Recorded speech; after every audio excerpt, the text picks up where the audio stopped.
கமுதி அருகே அரசு மாணவியர் விடுதிக்கு வழங்கப்படும் அரிசியை பள்ளி மாணவிகளை வைத்தே மூட்டையில் கட்டி அங்கு பணியாற்றும் பெண்கள் கடத்தி செல்வதாக அப்பகுதி இளைஞர்கள் வீடியோ வெளியிட்டு புகார் தெரிவித்திருக்கிறார்கள்.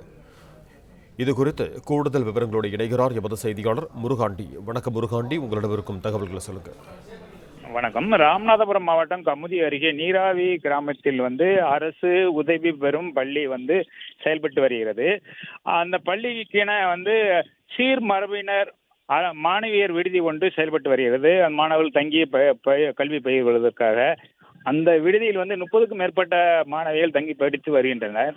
இந்நிலையில் அந்த விடுதியில் தங்கி படிக்கக்கூடிய மாணவிகளை வைத்தே அந்த அரிசியை தனியார் பேருந்து மற்றும் ஆட்டோக்களை எடுத்து சென்று கடத்தி வரும் வீடியோ தற்போது வெளியாகியுள்ளது.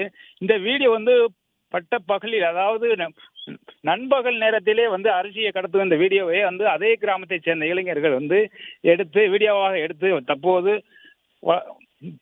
வெளியிட்டுள்ளனர். ரஞ்சித்.